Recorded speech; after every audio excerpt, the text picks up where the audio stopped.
Hello everyone. Welcome to another part of What If Deku Was a Scientist. If you enjoy the story, please like, subscribe and share the video. It really helps me out. I did not write the story. The original writer is that chicken dude. Please go support them. Now let us dive in. What a long day. Sorry, you have to stay late with me, Eri. Egon apologized to the girl as he locked up the facility with Izuku for the night. It's okay, Egon. I like being here and with you, Eri told him with a smile as she sat in Izuku's arms. Professor. Professor, the voice of Chopper yelled from behind. Turning around, they saw the reindeer, in his heavy point, running towards them with something in his arms and a wreck of a man trying to keep pace with him. The man was wearing a business suit that had been wrinkled and torn in several places, with a few bleeding cuts along his face and body. His eyes were wide and wild, filled with tears, and his breath carried anxiety. Chopper? I thought you went home already, Izuku asked him. We need help, Chopper exclaimed feverishly while running towards Egon. Help with what, oh my gods? What the hell happened? Egon yells as he looks down at the animal's arms. In the animal's arms was a little girl no older than Eri herself, but she was broken. Her eyes opened, and glazed over, her body clearly with broken bones and an arm that was barely still attached, her mouth covered in blood. Seeing this, Izuku quickly covered Eri's eyes and turned away from them in order to not puke. There's no time, Chopper exclaimed. So Egon quickly unlocked the door and let everyone inside as they all ran to the medical wing that had been moved to the chemical division. Once there, Chopper placed the girl on the table and began to grab machines and different medical instruments and medicine. Once Egon got the machines hooked up and Chopper sloppily brought everything closer, he asked him, Okay Chopper, now tell me what's going on. I was walking back home when I saw a car accident, and when I got close I saw that man clutching his daughter outside of the car. She wasn't moving and really injured. The nearest hospital is too far away. We have to help her, Chopper explained in a hurry as the man, the girl's father, stood by the side of the examination table and held her good arm. Egon gained his composure from the initial shock and took a closer look at the girl. In all the time she was here, she hadn't moved, spoke, or even blinked. He checked her pulse, heartbeat, and breath. Then slowly turned to Chopper and told him, Chopper, she's dead. His eyes went wide and he rapidly barked at him in a tizzy, What? Then get the defibrillator, Narcan, and begin chest compressions. Chopper, Egon yelled as he clapped the reindeer's face between his hands, making him go silent as he said in a somber tone, She's gone. There is nothing we can do. Chopper pulled away, shook his head, and argued back, But there has to be. We're making leaps and bounds in technology and medicine here. I should know. I've nearly found a cure for cancer. We can't cure death, Chopper. I'm sorry, it's out of the question. Izuku jumped in, taking Chopper's hand, and assuring him of the facts. Making Chopper lean his head down and repress the urge to cry, while the man mourned his daughter. Even Egon and Izuku shed a few tears for the girl. So Egon took a white medical sheet and draped it over her body while closing her dead eyes. Not everything is out of the question, a voice said out of nowhere, causing everyone to jump as they turned to see an old scientist standing at the open doorway. Dr. Wily, all three of them said at the same time. What are you doing here? Izuku inquired. Were you still in the building? Egon questioned. Wily sighs and tells him, I lost track of time. But enough of that. I have the key to this predicament. This isn't a missing limb or a disease. She's dead, Egon exclaimed, getting tired of having to explain death. Not for long, he said as he pulled out a singularity soul fragment that was colored black with a white glowing bone-shaped pattern in the center. Is that? Chopper said in surprise. Upon seeing the fragment, Egon's face went pale, and then red with anger as he yelled at him, Dr. Wily, what is wrong with you? I told you and everyone else to get rid of those splinters. But Wily ground his teeth and narrowed his eyes and he yelled back at the man with a convicting finger, You're a fool, Professor Egon. Research is about studying and learning about all avenues. No matter what it is. Taken aback at first by his outburst, Egon centered himself and argued back, There should be common sense in discovery and creation. Otherwise, it's madness. The world is our oyster. We should find out and use everything we can no matter the power involved, Wily argues again. Egon grabs the fragment and waving it near the man's face, exclaims, Power like this should never be in the hands of any mere mortal. It's not about if you can do it, but should you even try? Please, the father of the dead child yells in a desperate plea. Egon looks down at the fragment in his hands, back to the girl and her father, and back at the fragment once more. His morals and emotions fought against one another. He has the power to save an innocent person in his hands. If he had this power when his parents died, would he still use it despite all the what-ifs? He clutched the fragment in his hand and made his decision. This time, and this time only, he said firmly while pointing his finger to Wiley, who only smiled wryly at him. Activating the fragment in his hand, he said to himself, "Please work." He then raised the fragment over his head and brought it down on the girl's body. A glow came upon her broken form, and in seconds all of her wounds, injuries, and blood stains disappeared like nothing. Chopper quickly rushed around as his body was repaired and hooked her up to several of the vital machines. Once turned on, the machines began to beep, much to the animal's surprise. "Heartbeat is back," he announced as he looked to the next monitor. "Pulse is back," he exclaimed as he looked at the last one. "Brain wave activity," he yelled in surprise and relief. The girl stirred and coughed a few times before weakly opening his eyes and asking, "Daddy?" The girl's father sobbed in happiness, and holding her in his arms he assured her, "Yes. Yes, my Suki. Daddy is here." "It worked, it really worked," Izuku said in disbelief. "We raised the dead," Chopper, now in his brain point, said as he realized the gravity of the situation. "By the gods, what have we done?" Egon asked himself as he leaned against a wall, hand over his mouth in a form of shock and sickness. "What do you mean I can't have my daughter back?" the father yelled at Egon. "Sir, I dashed it." Egon tried to calm him. The father quickly grabbed Egon's collar and yelled at him while shaking violently and sobbing, "Give her back. Give her back, damn it. I nearly lost her and I'm not giving her up to you." With one quick motion, Egon slapped the man hard enough to knock him away and leave him lying on the floor, carefully tending to his raw face as he exclaimed, "Get a hold of yourself. We need to keep her in quarantine and under observation for her and your safety." "Safety? She's fine," the father argued back while motioning with his hand. The two men were now on the opposite side of a soundproof one-way mirror looking into a testing chamber that had been quickly outfitted to look like a little girl's room. The room had to be constructed in a hurry and overnight since the night before when the girl was brought back from the dead. The girl, Suki, was inside the chamber playing with dolls alongside Eri, happily and blissfully unaware of what transpired just hours ago.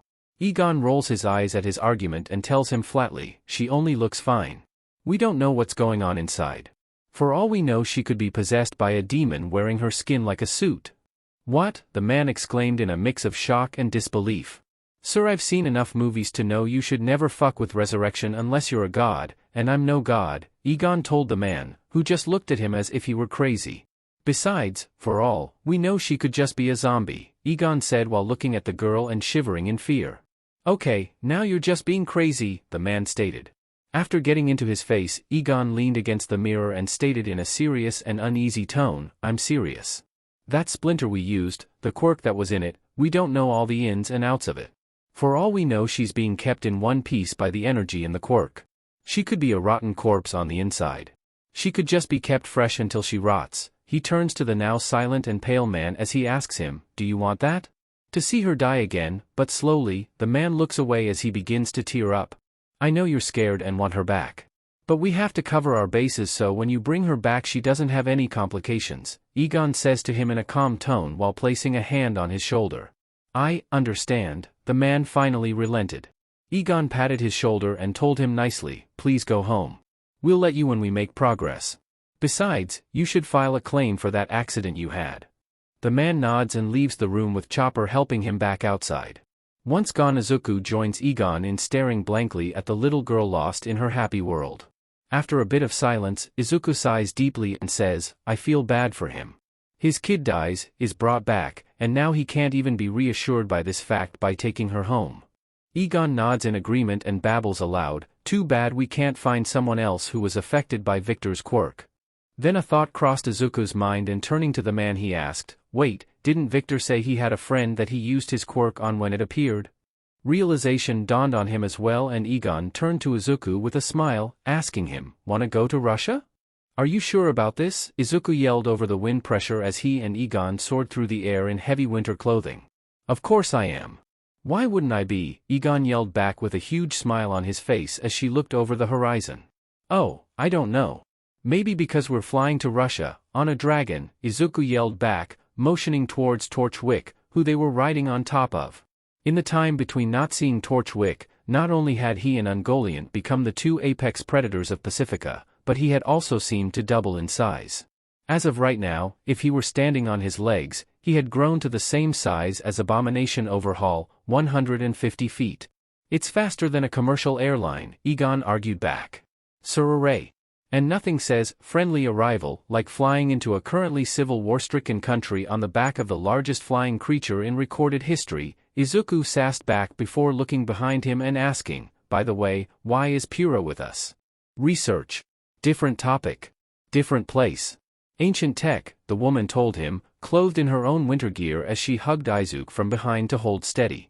After about an hour of flying, Torchwick landed several dozen miles away from a small township that seemed to be nestled in the middle of nowhere. Climbing off the huge beat, Egon stated while looking at the settlement in the distance, well, this is the place. Victor's old village.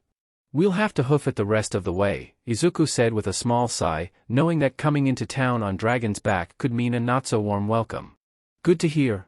Meet you back at this spot during sundown, Pura asked the two men as they both nodded. Giving them both a smile and peace-out hand sign, she said, click snap. With that Torchwick spread his wings and launched himself into the air and flew over the horizon in just seconds. Egon then took a small metal cube from his pocket and pressed a button on it. He threw it a good distance from himself and watched as it swiftly turned into a two-person snowmobile. He smiled with a chuckle and shook his head as he said, sometimes I love Hatsum and his crazy ideas. The two scientists climbed onto the machine and drove it into town. Within a few minutes, they made it to the township and parked their vehicle. From the air, the area did not look big, but once on ground level, it was truly a matter of perspective. Despite its relatively smaller size, the place was packed with so many people. Feeling stressed by this sight already, Izuku stressed, man, this place is huge. How are we gonna find Anna? Anya, Egon corrected him. They both looked around for a while until something caught Egon's eye and he asked his prostate, Izuku, what do people normally do in environments when the cold is near year-round? Drink, Izuku jokingly offered. Then I think we've got just the place to start our investigation. Egon turned the boy's head to a bar. Once they made their way inside they noticed how overpacked it was. It would be impossible to ask everyone where they could find one person. There was live music playing and Egon got an idea. Walking up he shooed the singer aside and tapped the mic, getting everyone's attention as the music died down. Clearing his throat he said, attention, attention everyone. So sorry to disturb your drinks but we are looking for Anya Agapov. Suddenly a very obese woman came to the raised stage and asked back in a skeptical tone, who wants to know? Someone who knows the friend who saved her. Viktor Petrov, Egon said through the mic, making everyone's eyes widen and the atmosphere grows even more heavy. The woman swallowed and then told him, come with me. Egon and Izuku shrugged at one another but followed the woman as they kept their hands on the splinters in their pockets. Leading them out of the bar, the woman brought them to a small home on the east side of the town. She unlocks the door and waves the two men in. Once inside she takes off her coat, as do the men, and then sits them down at a table while going into the kitchen. After a minute she brings out a tray of some kind of hot beverage where Izuku looks unsure of tasting. Egon takes the first sip and after swallowing he assures him it is safe and non-alcoholic. After the large woman takes her drink she prepares to sit down in the small chair as Egon asks her, thank you for your hospitality. But do you know Anya Agapov? Hi. I know her very well. Since I am here, she tells him as her massive body weight disappears and she sits in the chair as a petite woman. So you know about Victor, how is he? Safe? Healthy, she inquired. Izuku and Egon knew this would come up, and Ego decided to be the bearer of bad news as he told her in simple terms, dead. He is. Well now. He finally found a way, she said with a distant and sad look in her eyes. I hope he's at peace. But why are you here? She asks the men while taking a sip of her drink. Several weeks ago your old friend came to our facility in Japan, Izuku began to explain. I could tell you were foreign, Anaya inferred. He begged us for help. He wanted us to do the impossible, Izuku continued grabbing the woman's attention at the vankness. To remove his quirk, he finally admitted. Her eyes went wide and in a calm tone she shakily asked, did you? We did, but that's how he died. We threw the machine together for quirk extraction overnight. There was a chance it wouldn't work or it would just kill him. But it did work and he died in the end, Egon explained in depth. Looking into her cup, she asked them, what were his final words? Thanks, self-acceptance, peace. He passes with a smile on his face. If we had more time and weren't going to have our doors knocked down by another government, we would have done everything in our power to keep him alive, Izuku assured her, making the woman wipe tears from her face. Thank you for giving him peace, she told them in a shaky tone. After sniffling back her emotions and drying her eyes, she breathed deep and inquired, "Did you come to Russia just to tell me?" Izuku shook his head and explained to her, "No, you see we have these things called splinters and you can put just about anything into them. And one of them held Victor's quirk. We tried to destroy that splinter, knowing it shouldn't be in mortal hands. But one of our scientists kept a fragment and we used it to bring a recently deceased girl back to life." The sound of this made Anya's ear perk up as she saw the young teen plead with her, "Anya.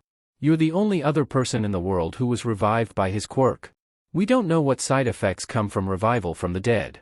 We were afraid she is simply a ticking time bomb, living as a zombie until necrosis takes over. But here you are, alive and very much not a zombie," Egon stated, making Izuku hit him with his elbow. Anya looked off to the side, stewing in her thoughts until she asked them, how long was it until she was brought back to life? Both scientists whispered to one another before Izuku answered, a little under an hour.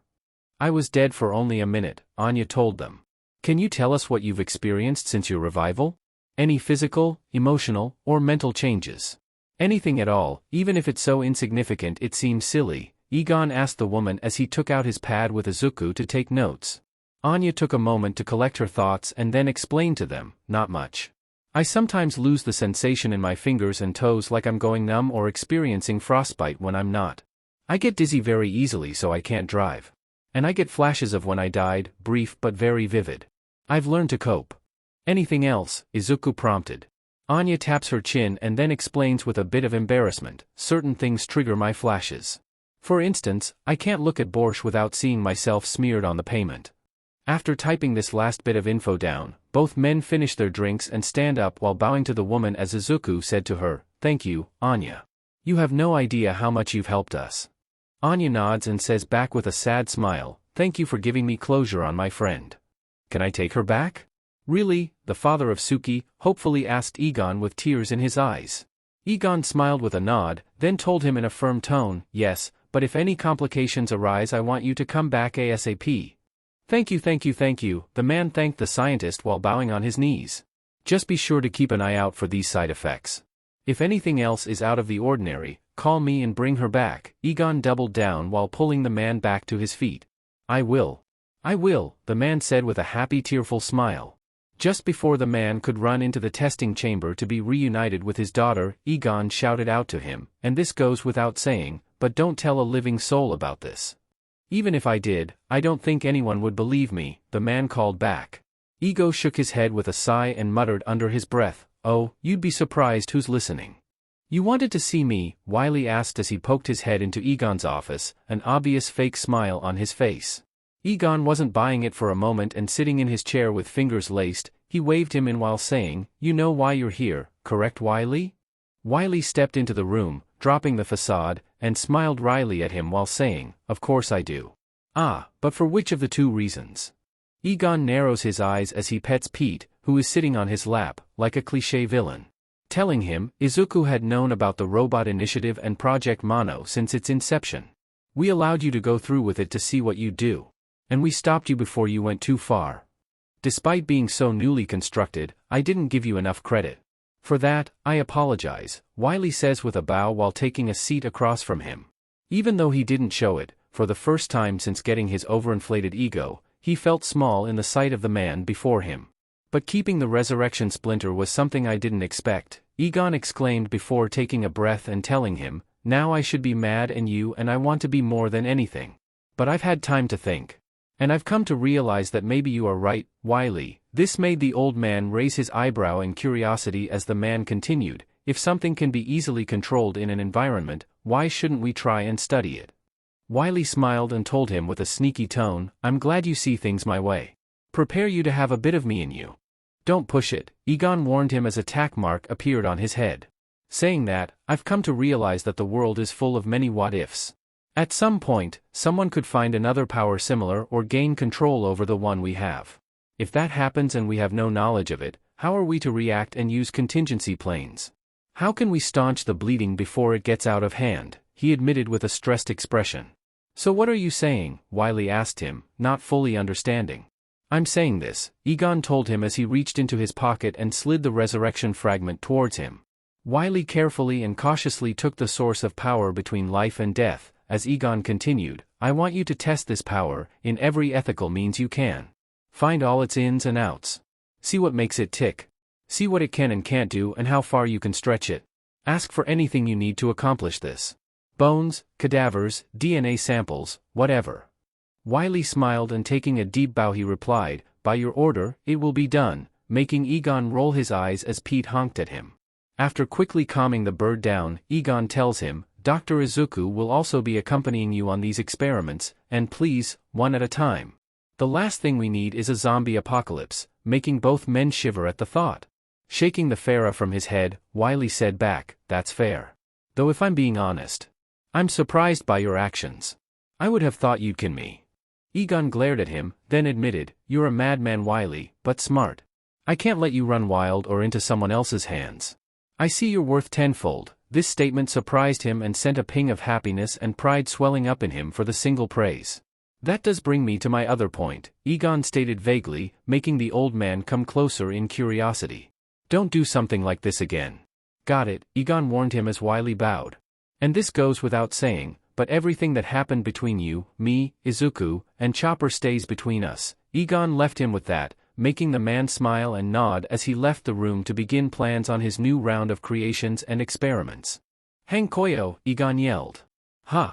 What? Hankoyo yelled in surprise as he woke from a startle at his desk, covered in papers, and falling from his seat. Egon helps the frazzled man back to his feet and tells him in a worried tone, Geez, I'm glad to see you so invested in your work, but please be sure to rest. You were out at sea for days on end, back and forth I might add. And did not take to it well from what I hear. Hankoyo yawned after staying at the office for another all-nighter and apologetically replied, Sorry, but I'd just really like to get instant transportation to and from Pacifica. We could do so much if we did. You want to visit that spider of yours? So what have you got? Egon inquired with a knowing look, making the man blush and pout.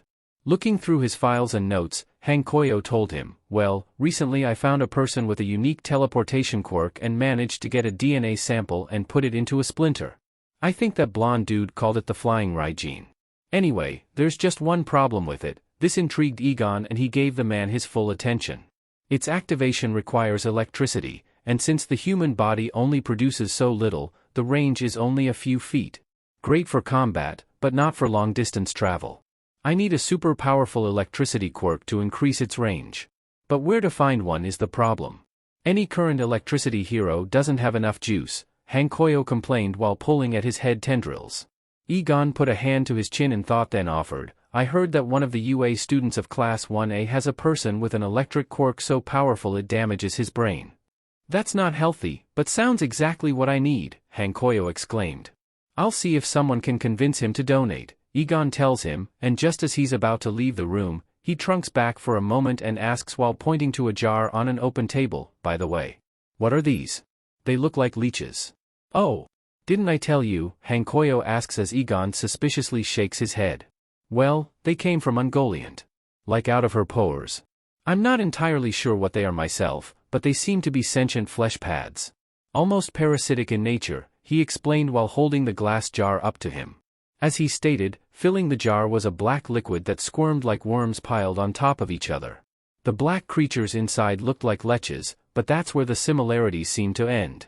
They were much different and held this aura of primal discomfort. Egon shuddered as he looked at them and inquired, so like Staro's copies? Sorta, but I have no idea what their purpose is, Hankoyo told him while placing the jar back on the table. And you put them in this test tube jar, why? Egon asked while moving away from the jar, noting how it did not have a top. They're not strong or anything, just weird. I could put them in a paper box and they couldn't escape, Hankoyo said nonchalantly as he continued his work. Egon shook his head, trying to suss out his nerves, and firmly told him, just make sure you lock these things up. Gods forbid someone does something stupid like PSH, swallow them. Hankoyo snorts and agrees, yeah, I would not want to see the end result of that. Have you seen him yet? You sure this is the right spot? Otto asked as he and his partner were out and about looking through the many lines of students that passed by them. Nope, not yet.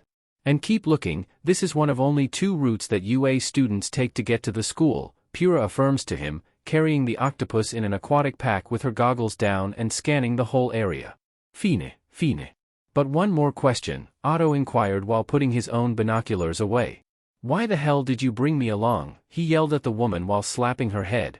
"'Cause nothing grabs a person's attention than a talking animal," she told him, looking back with an overexcited smile. "Then why didn't you take bird brains?" "She talks, and doesn't die at the pinnacle of summer," Otto complained. "You're in a fishbowl. You're fine," Pura tells him while scanning the area. "Until it gets too warm. The ocean is cold," Otto continues to complain as he rolls his eyes while tapping his tentacles impatiently. "Shut up for a second," Pura exclaimed as she put a hand on where she assumed his mouth was, earning her a glare. After looking through the high-tech goggles, she saw the face of Denki Kaminari walking by himself and exclaimed, "It's him." "Okay, so I suggest we dash. Otto began to rant about, pulling out an organized plan for how to approach this. Only to look back and realize that Pura had placed his mobile fish bowl on the ground as he stated, and she's gone. Kaminir was walking to school in a blissful state of mind on the same street he always does, until he came across something that changed how his day would go. "Hey, you! With electric hair," he heard a voice calling from up the street, only to see an unexpectedly beautiful woman running towards him. He looked around, pointed to himself, and the woman confirmed, "Yeah, you. With blonde hair. I need your body fluids." Kaminir screamed and ran in the opposite direction with all his might. "Hey, wait! Don't run," Pura called after him. "Pura," Otto yelled at her as he hopped toward her within his fish bowl. "Keep up, Otto," Pura yelled back at him as she engaged in a chase for the teen. Otto sighed as he stopped hopping in pursuit, took out the backpack attachment, and rifles through it while saying, "Glad I brought my kinky boots?" "Aw man," Otto complained as he pulled out a pair of gaudy red thigh-high heels instead of the running shoes he thought he packed. He slipped 4 tentacles into each shoe, secured the fishbowl to his head, and began to run down the street in hot pursuit of the woman chasing the teen. As Kaminir ran, he pulled out his phone and quickly dialed a number. He begged in silence for them to pick up, and a female voice accepted the call, answering, "Hello? Minaya," Kaminir shouted through the phone. "Is it that time of the month already?" Mina asked back. Kaminir rapidly shook his head and exclaimed, "No, listen. As I was walking to school, some crazy hot white-haired busty babe with a rocking body was chasing me down the street and trying to get my bodily fluids. Wait a second. Yeah, dude. I'm even wondering what you're thinking," Mina told him with a chuckle as she hung up on him. Kaminari put the phone away, stopped, turned around with his arms open, and embraced his fate. At that moment, Pura jumped him or ran into him, and the two tumbled to the ground. Kaminir was enjoying every second of this, and even more so when Pura leaned up, sitting on his stomach and giving him a full up-close view of her physique. "Gotcha," she said breathlessly with her face red and glass tilting off her face, making Kaminir smile and blush red. "Now don't worry. This won't hurt a bit," she told him as her pink lips came close to his face, her hot breath beating down on him as he vibrated with excitement. "I'm ready," he said in the smallest voice as he closed his eyes. "All done," Pura said with a cheerful tone, holding up a syringe filled with the teen's blood. Kaminari opened his eyes and blinked in confusion as he asked, "Already?" "Yep." "Oh. And here's your reward," she said in a sing-song voice before kissing the tip of her finger and touching the teen on his nose. Clink snap, she posed while getting off of him, only to immediately meet up with Otto, who finally caught up to her. "I got the sample, Otto," Pura said in a cheerful tone while looking down and complimenting, "Nice kinky boots," making the octopus sigh as they both walked away, leaving Kaminari on the ground, very confused. He quickly pulled out his phone, without looking as he dialed, and once it was answered, Kaminir immediately asked, "Mina, can I ask you about sex?" "Ah," the girl droned out. "Thank you so much, Pura. You have no idea what you've done. Now I just gotta make a bunch of these and I can finally put it into the experimental phase." Hankoyo praised and hugged the women, taking the blood and running off to begin. "So how'd you even manage to get her a sample from the kid?" Egon questioned her as he sipped his coffee. "I have my ways," Pura said in a smug tone as she tilted her glasses, letting a sheen go over them. Suddenly Egon's phone went off, and picking it up he didn't have a chance to answer as Nizu quickly asked on the other end, "Professor, why did I just get news of one of your employees chasing down one of my students and asking for his body fluids?"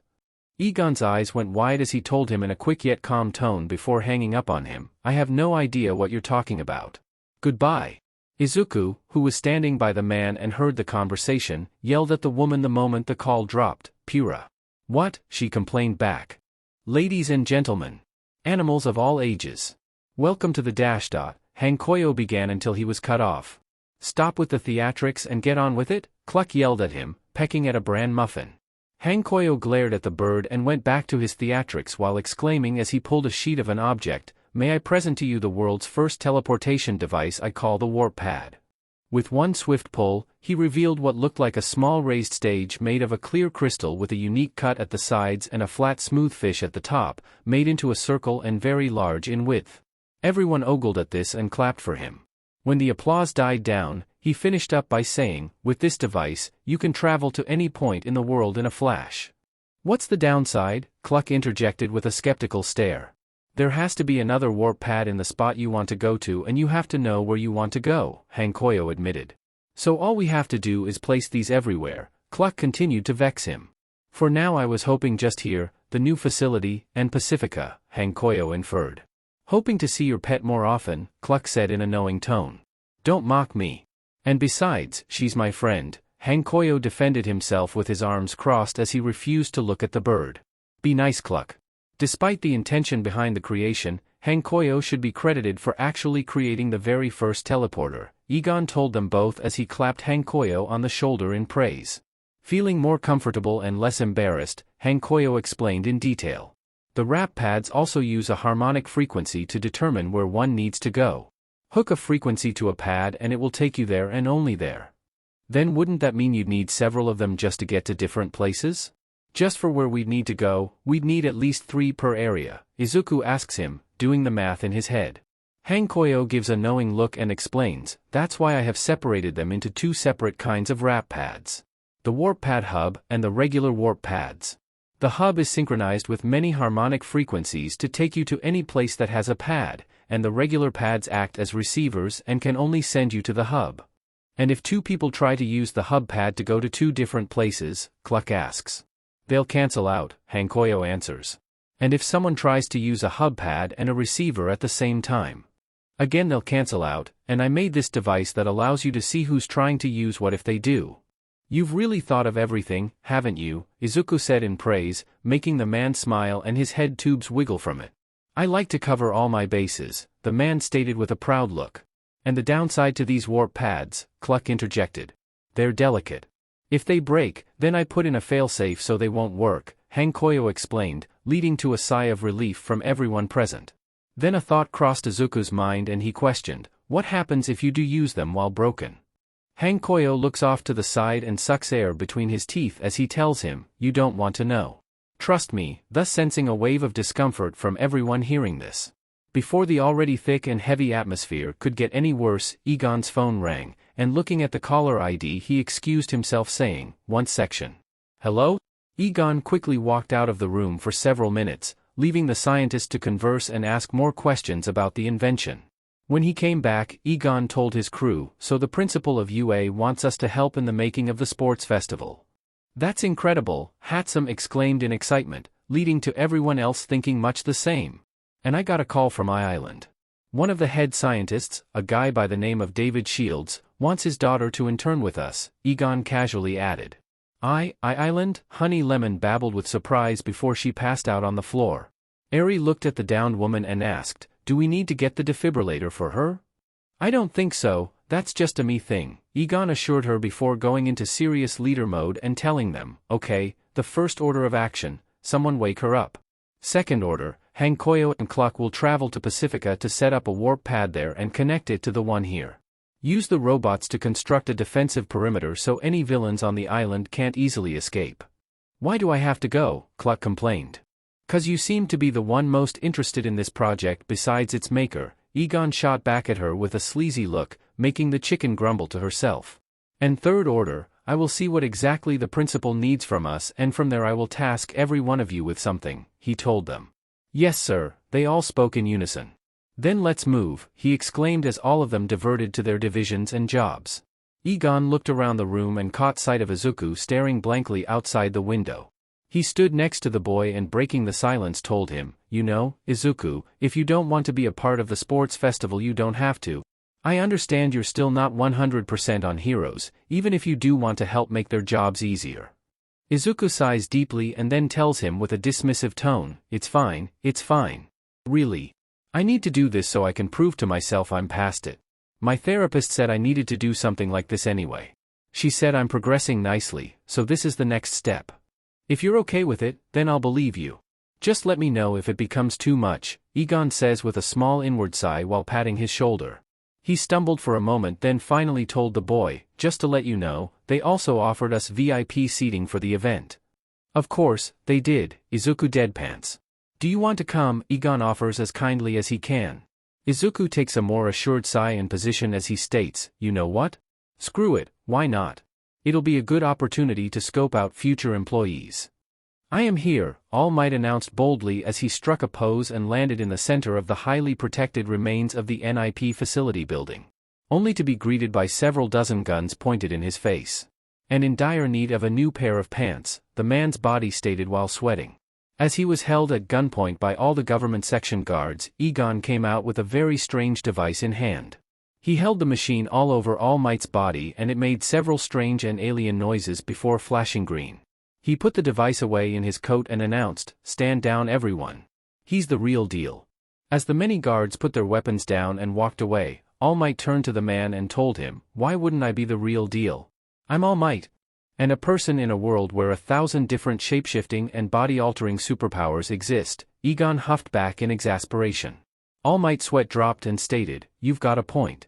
Egon glared up at the man and told him, I don't have any business with UA or Nizu at the moment, so you're here for pleasure instead of business. So what do you want, An in-depth quirk evaluation and testing that you can actually do. A new upgrade to your surprisingly intact suit. Some support gear your school can't handle due to the nature of your quirk. A tour of our nearly broken-down facility. Well, All Might droned out. This caused Egon to grow extremely impatient as he snapped his fingers and told him, come on man, I'm very busy and don't have all day. All Might put his hands up in defense and stated, all right. Sheesh. I heard about your battle and victory over the Yakuza. I want to congratulate and apologize for my absence. Egon put on a neutral expression as he told him, well, the Heroes Association didn't do squat when I told them. So there was no way for you to know. Plus, you were on the opposite side of Japan that day. Still though, All Might argued, still feeling guilty. But he didn't get a chance to continue with his apology as he saw a strange creature trying to sneak away. Pointing it out, she asked, what is that thing? Egon turned around, saw the creature, put in an annoyed expression, and gripped, oh darn it, pulling out a walkie-talkie, he spoke into it, he got out again. Within seconds, several robots came out of nowhere and grabbed the strange creature, pulling it away to somewhere as it made strange elk noises of fear and desperation. The last thing All Might saw before it disappeared was a face that vaguely resembled a human mixed with some kind of antelope. As he saw this happen, All Might pointed to the scene and said, Not important. Anything else? Egon waved off his question. I heard that one of your employees is a big fan of mine. So I decide to come in the flesh, All Might told him excitedly. Egon's face fell at that statement and while trying to hide his stress he pushed on the man's back and stated, aha, well that's great. See ya. All Might moved around the man and asked him, well at least give them my autograph, you can have one too. They're worth a whole bunch on the web. Egon deadpans an expression at him then says, All Might, I've made so much money from blood alone that your autograph is pocket change for me. And trust me when I say I have more than enough. Thanks. All Might's sweat drops at this then offers, well at least give this to my fan. At this point, Egon finally loses his cool and yells at him, no. Why can't you read in between the lines?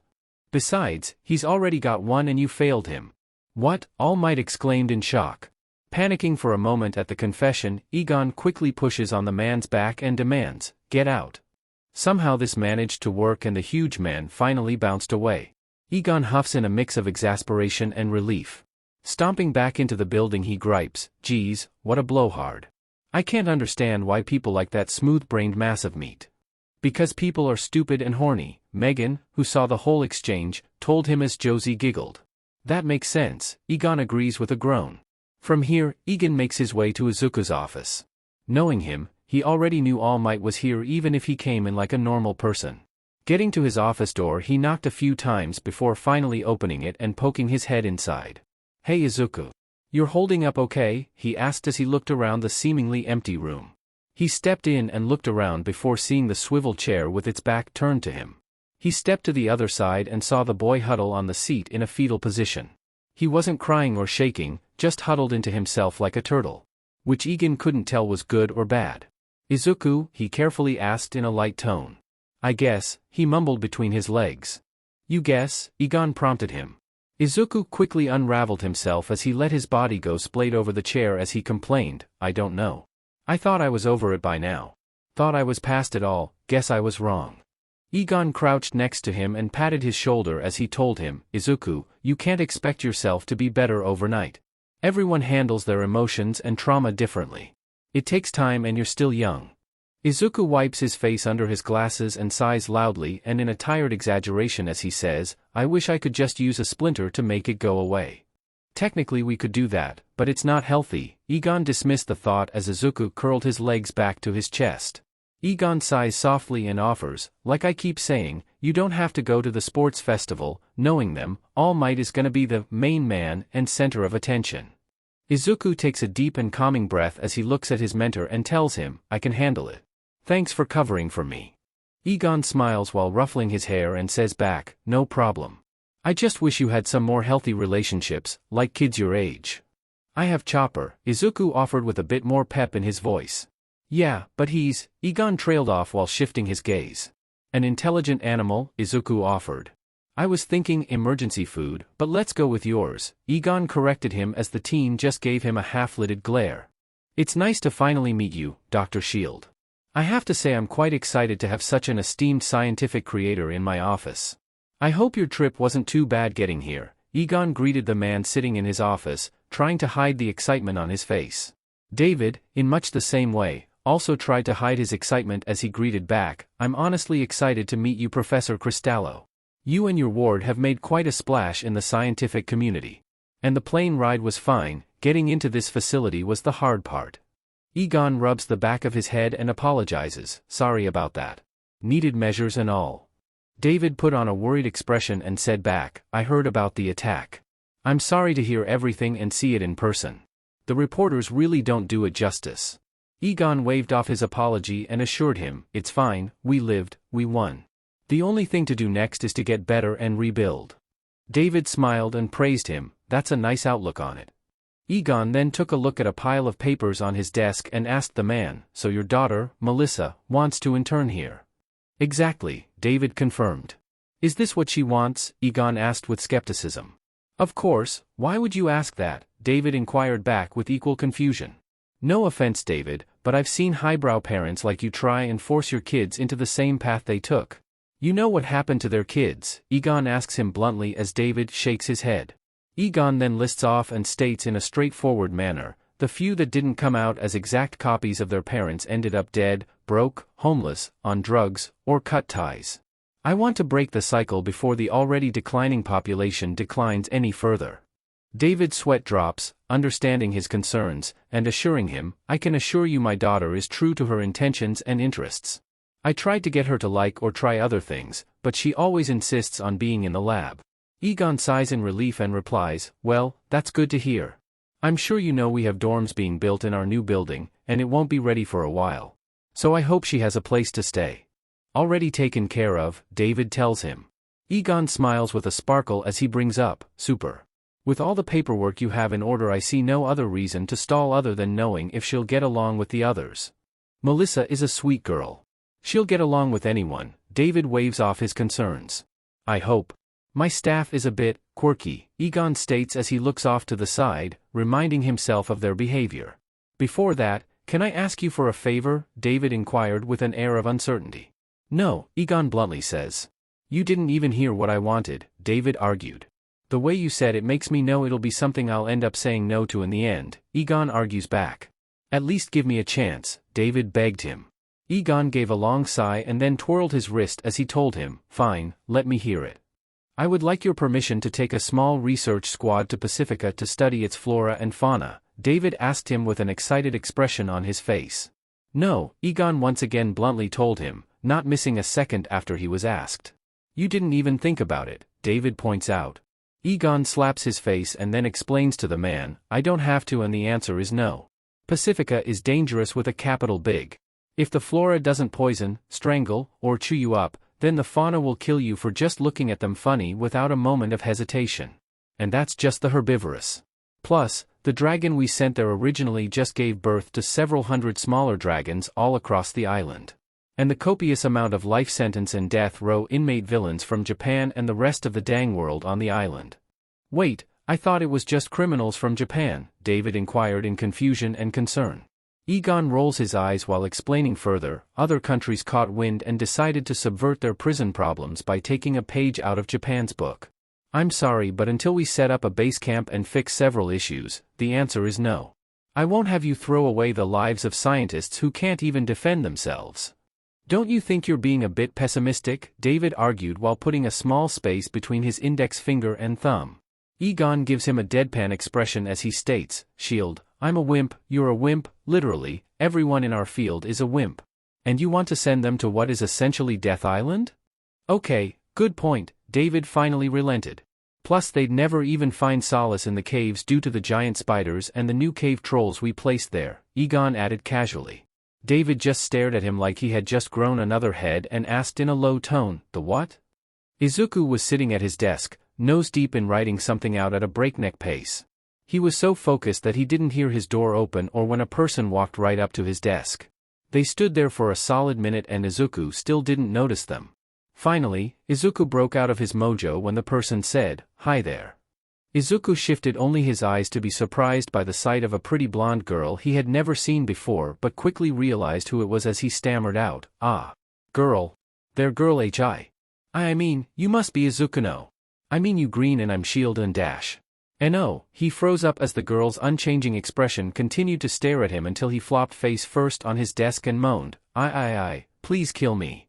You're funny, the girl giggles as Izuku turns red. So you already know me, the girl inquired, earning a nod from Izuku. So I don't have to tell you I'm Melissa Shield, she asked further, getting a head shake. And you are, she finally asked him. Izuku tried to open his mouth on the desk, but no words would come out no matter what he tried.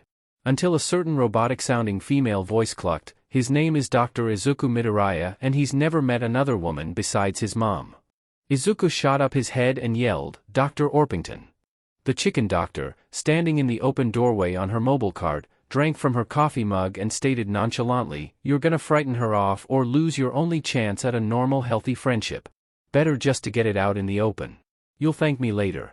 Thank you, Izuku yelled. You're welcome, Cluck said cheerfully as she left, leaving an embarrassed and flustered Izuku behind. After an awkward moment of silence, Melissa broke the ice and said, So, talking chicken? Getting her to shut up is the issue, Izuku gripes, his face still red. I heard your employees are quirky, she observes. That's a nice way of putting it, Izuku agrees while looking off to the side. But don't worry, I don't have much experience with boys apart from my dad, Melissa assures him with a chuckle, making the teen blush again. She then walked to the door and standing at the doorway while looking back she asked, So, will you show me around? Even if it is smaller, I get lost easily. Sure, Izuku agreed, feeling a ping of new feel well up in his chest. Izuku and Melissa then went around the remainder of the facility where the green teen showed her to every one of the rooms and divisions explaining each one with minor detail in order not to stay in one place for too long. He even introduced her to all of the staff allowing them to get acquainted. Then they made their way to the animal division where Izuku would get embarrassed for the second time today. And this room Izuku began as he showed her the new room. Is where Dr. Midoriya comes to cry, Otto, who was sitting in the room, said with a smug tone. Even though Izuku was red in the face, he didn't react like he normally does and instead very calmly corrected in a threatening tone, Actually it's where we prepare the octopus fritters, Professor Cheplode. Otto just shrugged as he dipped his coffee as Melissa chuckled. Cluck put you up to this, didn't she, Izuku deadpans. Otto pulls out a bag of jumbo exotic shrimp and answers, can't say no to good shrimp. Izuku sighs and then walks away from the room with Melissa in tow. You then bring the girl to the outside of the facility, where the only outdoor seating area remains. They both sit down to look at the view of the city that surrounds them, trying their best to ignore the many security guards littered all about the property. As they say in silence, Izuku decides to do something new for the first time in his life and talk to a girl, asking her, "So, Melissa, why did you want to intern here? You live on Island, your father is one of the head researchers, you have it all. Dad wanted me to try and build up myself through my achievements and not nepotism. And I want that too. I want to challenge myself, and Dad really thinks this is the right place to get my feet wet," she explained. "Your dad must really love you," Izuku observed. "He does," she agreed while placing a hand under her chin. As they continued to enjoy the silence between them, Melissa's eyes veered off and she asked, "Hey, what's that?" Izuku looked at what she was pointing to and saw Genus taking out Starro for his daily sunning. So he explained, "That's Starro. Between you and me, he's an alien and a little finicky around new people." "No way," Melissa exclaimed in shock as her eyes held the sparkle of wonder. After this, they went back inside where they passed by the creature division to meet Gammoth. Along the way through the large creature section, Melissa came upon a strange creature that poked its head out of a paddock and inquired, "What's that thing?" Izuku turned his head and instantly went pale as she saw what he was referring to. That wasn't one of the things he was ready to show, at least not yet. So as calmly as he could, he explained, "Oh, we call it the Mantelope. It was supposed to be an all-natural processor. You know, like a memory chip. But somehow we got to this during the creation."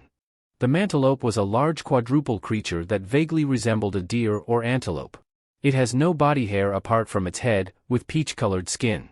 It had long spindly legs with cloven hooves, a long strong neck, and a robust body that had an unusual human-looking face on it. "What is it or what did it used to be?" Melissa asked while staring at the strange creature in a mix of disgust and intrigue. "Not sure," Izuku carefully lied through his teeth. "Genus makes all kinds of things from different creatures. He once turned a mammal into a fish," he brought up to change the flow of the topic. Melissa then looked down at the door of its paddock and asked while pointing to a sign hanging above it, "Why is it named Overhaul?"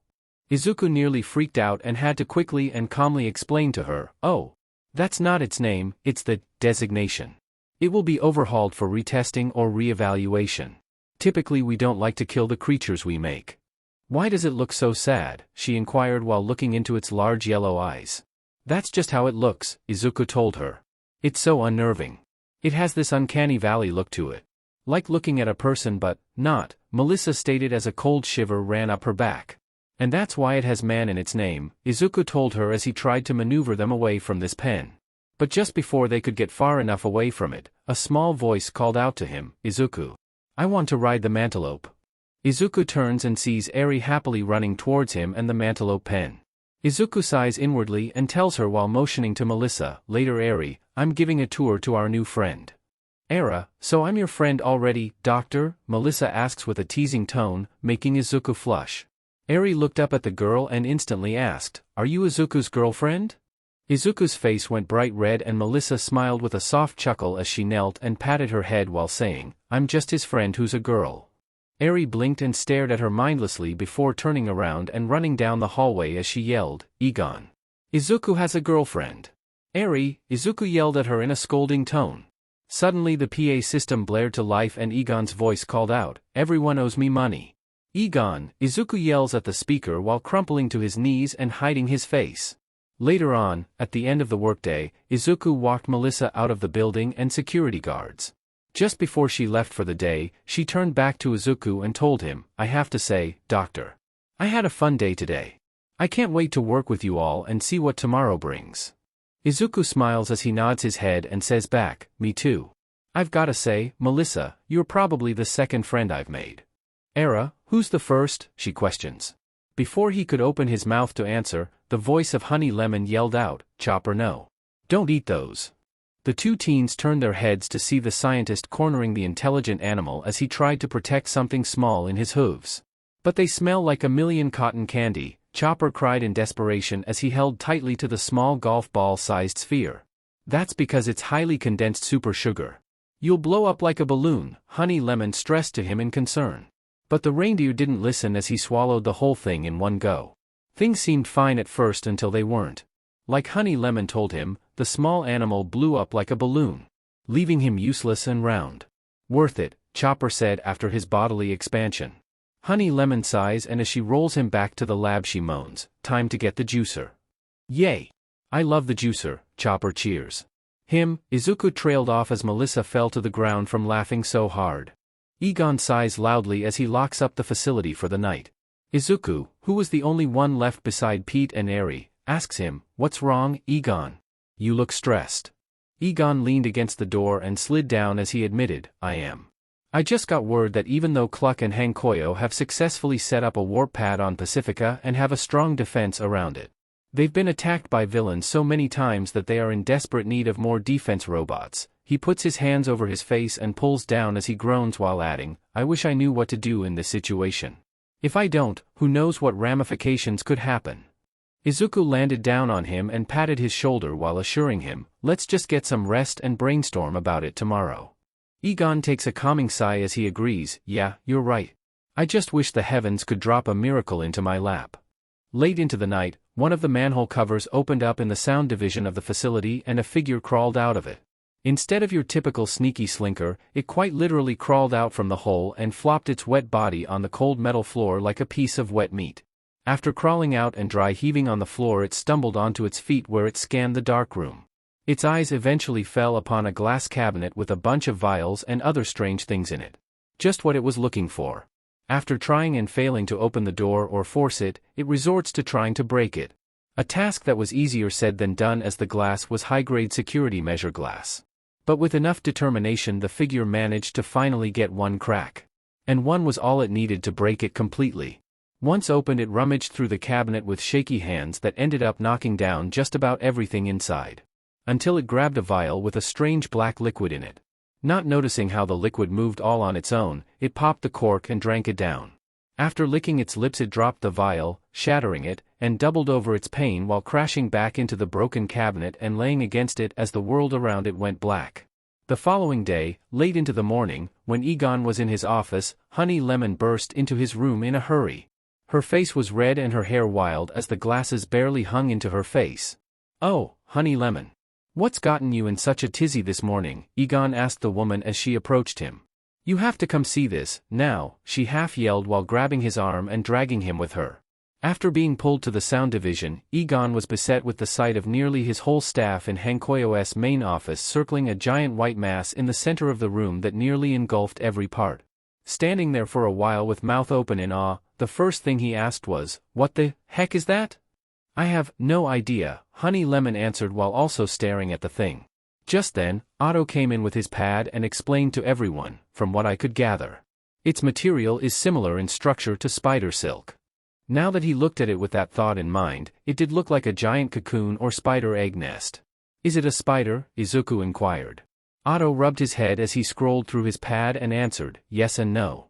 Egon put on a huffed expression with hands on his hips as he stated, "I knew Hankoyo should have taken proper care in the containment of those leech things." "So what do we do with it?" Wiley asked as he had already brought a droid with a flamethrower attachment. "It's a cocoon, right?" Egon asked as Otto nodded. "Then we'll cut it out, put it in a chamber, see what comes out, and take it from there," Egon told them. Everyone nods at his decision and gets to work in preparing for the arrival of something.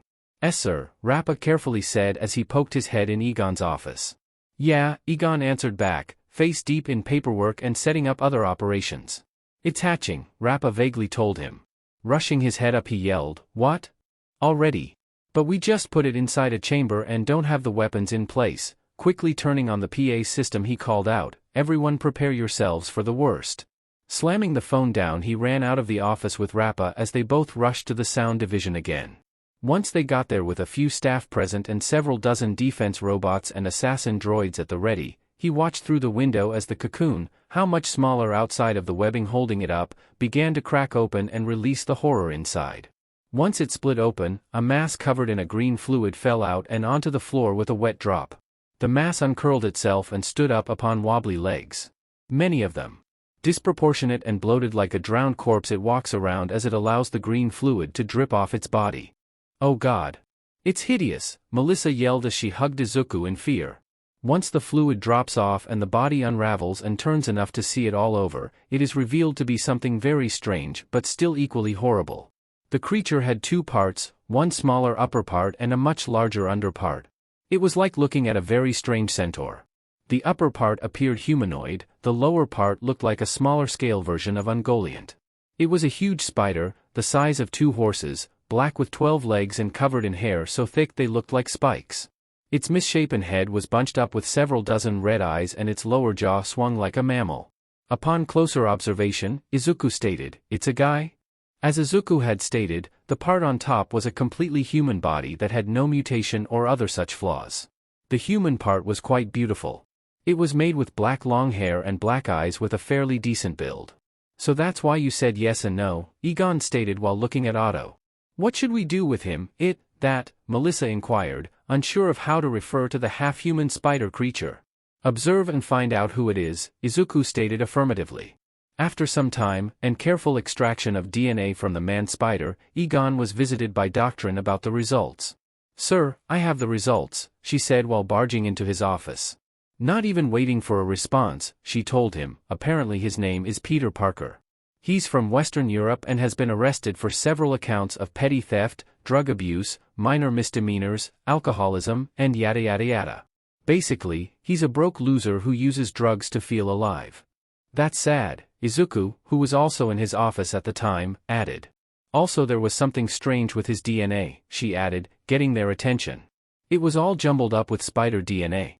I found some samples from those leech creatures you told me about and the DNA in those matches the one in him," she explained to them. Izuku raised an eyebrow and asked while looking at his pad, "Okay, then how did he get them inside of himself?" "I'm looking at Hankoyo's notes right now and he says these things are harmless and can barely move. So how did it happen?" "He drank Egon blabbered out, making everyone look at him as he enunciated, "He drank Eminencia. He must have thought they were some kind of drugs or something," Doctrine put forth, rolling her eyes. From here the scientists all began to walk back to the testing chamber where the man-spider was being held, and during it, Otto struck up some conversation and asked, "So what's been going on with our horrific neighborhood spider freak?" Egon pulled up his pad and connected to the camber cameras. He told them, "Not much. He's just moseying around in a daze while looking at himself in the mirrors. I don't think he's realized what's happening or at least absorbed it all." "Have you tried contact?" Doctrine asked. Egon flashed her a look and exclaimed, "What are you, crazy? I'm not getting anywhere near that thing. Even if it is human. I meant to talk to him," she growled back at the man, making him awkwardly sweat drop. "No," Egon said back in a small embarrassed voice. Once they got back to the viewing chamber, Izuku turned on the inner speakers and stated, "Let's see if he can still speak."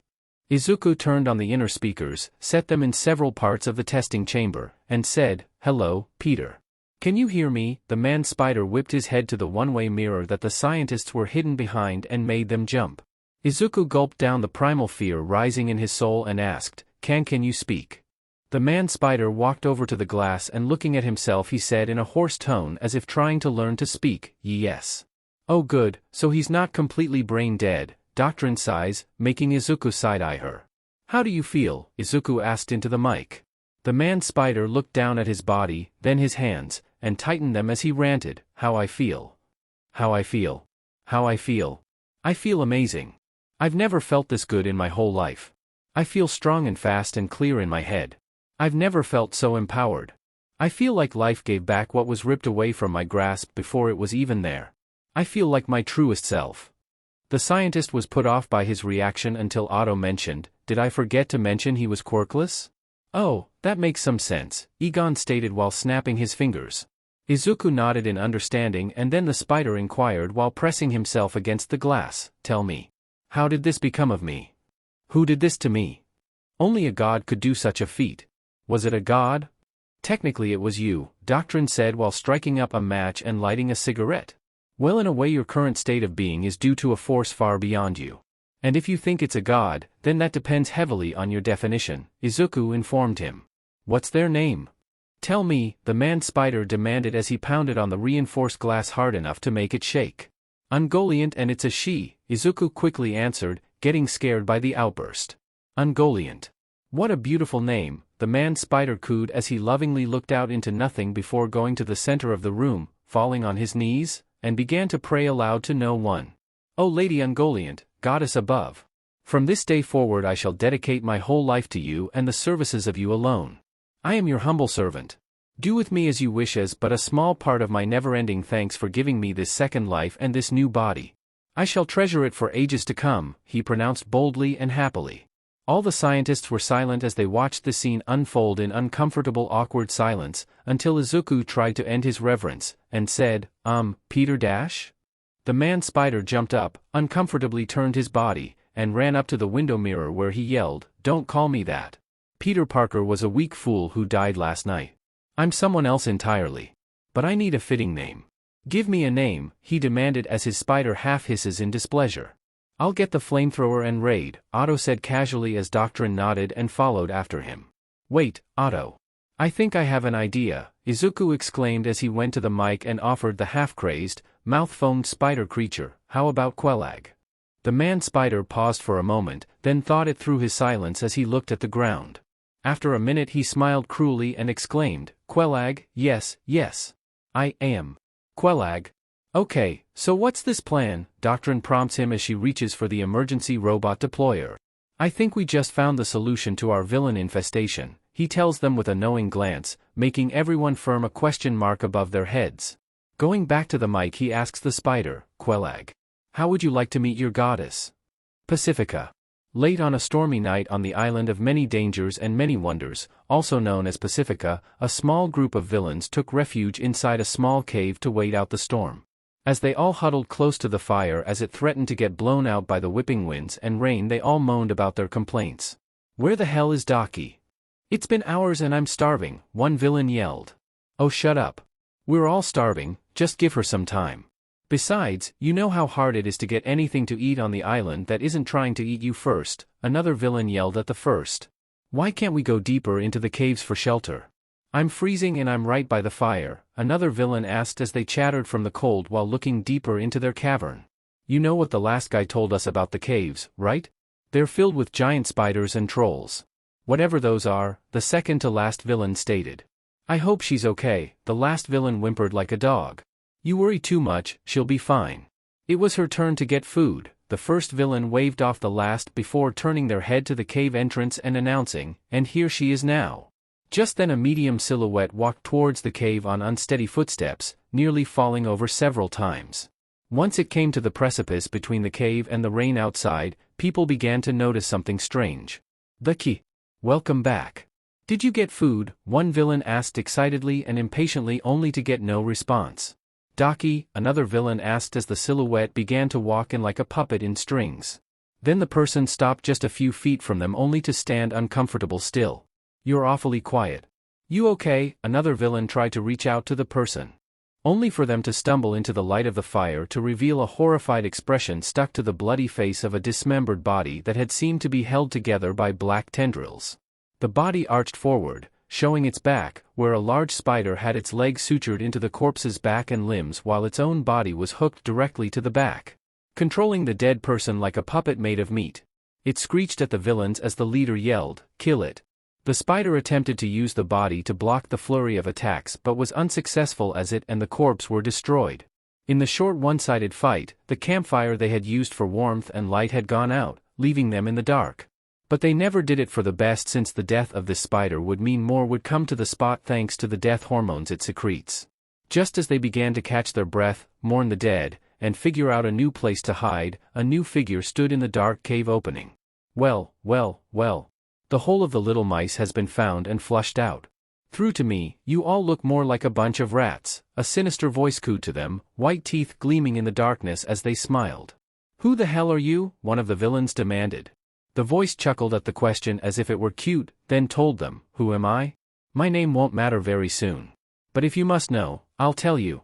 But first, a little light." Suddenly a light shone from the mouth of something under the person's torso and revealed that his nude upper half was attached to a giant mutant spider that had flames burning inside of its mouth. Then a flame began to ignite and burn off the spider's thorax and lit the room up, showing off his hideous half-and-half form. He then reached into the spider's mouth where he began to pull out what looked like a pole. He kept slowly pulling it out until it seemed to get stuck. Then with one swift yank, he pulled out an enormous scythe that appeared to be made of lava.